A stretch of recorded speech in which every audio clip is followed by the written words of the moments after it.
Solo levelling. संग जिनवू की इस बेमिसाल ताकत के पीछे आखिर राज क्या है? एक ई रैंक हंटर जिसे लोग दुनिया का सबसे कमजोर मानते थे, वो आखिर शैडो मोनार्क बना कैसे? चलिए इस कमाल की कहानी की गहराई में उतरते हैं। सबसे पहले जरा इस फर्क पर नजर डालें। शुरुआत में क्या था? एक ई रैंक हंटर, दुनिया का सबसे कमजोर, और अंजाम शैडो मोनार्क, गॉड लेवल की ताकत। ये जमीन से आसमान तक का सफर आखिर हुआ कैसे? तो कहानी शुरू होती है संग जिनवू से, और उस वक्त उसकी पहचान सिर्फ एक थी, सबसे कमजोर हंटर। लोग ना सिर्फ उस पर हंसते थे, बल्कि ई रैंक हंटर कहकर उसकी कमजोरी का मजाक भी उड़ाते थे।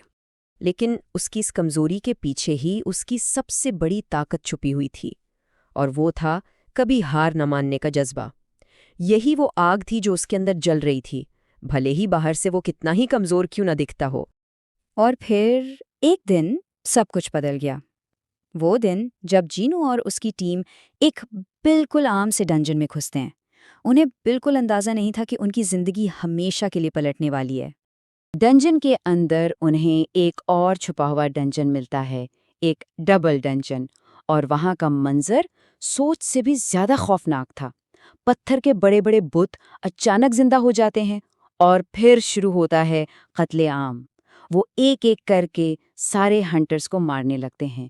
इसी मौत और दहशत के बीच जिन्वू को एक चीज समझ आती है। ये कोई आम जगह नहीं है, ये एक टेस्ट है, एक इम्तिहान, और इस इम्तिहान को पास करने की कीमत बहुत बड़ी थी। अपने साथियों को बचाने के लिए जिनवू वो कदम उठाता है जिसकी किसी ने उम्मीद नहीं की थी। वो सबके लिए ढाल बन जाता है और अपनी जान कुर्बान कर देता है। तो क्या ये जिनवू का अंजाम था? सबसे कमजोर हंटर इस तरह से खत्म हो गया, या फिर ये मौत ही एक नई जिंदगी का आगाज थी? और यहाँ से कहानी एक ऐसा मोड़ लेती है जिसकी कोई कल्पना भी नहीं कर सकता।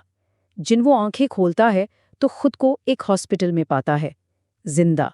लेकिन अब कुछ भी पहले जैसा नहीं था। उसकी आंखों के सामने एक अजीब सी स्क्रीन आती है, बिल्कुल किसी वीडियो गेम की तरह।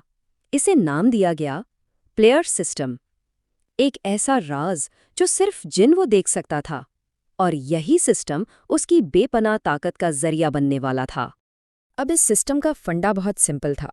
रोज के छोटे मोटे मिशन यानी डेली क्वेस्ट पूरे करो, डंजन्स को क्लियर करो, मॉन्स्टर्स को हराओ, और इन सब के बदले में क्या मिलेगा?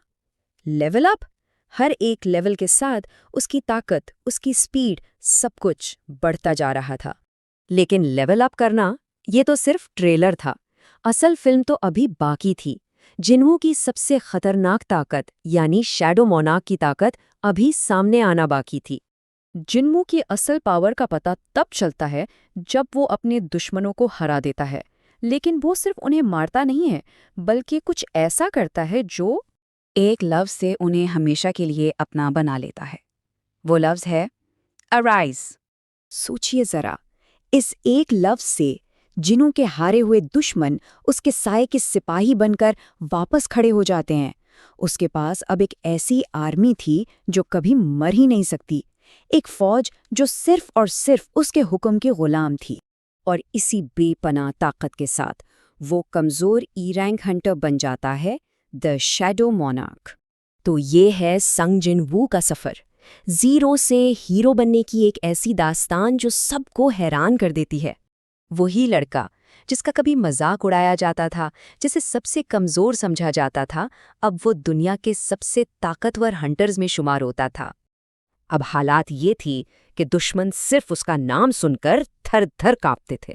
जिनसू का नाम खौफ की अलामत बन चुका था। आखिर में ये सिर्फ एक फैंटेसी कहानी नहीं है, ये इस बात का सबूत है कि अगर इंसान के अंदर हार ना मानने का जज्बा हो तो वो अपनी किस्मत को भी बदल सकता है, वो अपनी तकदीर खुद लिख सकता है।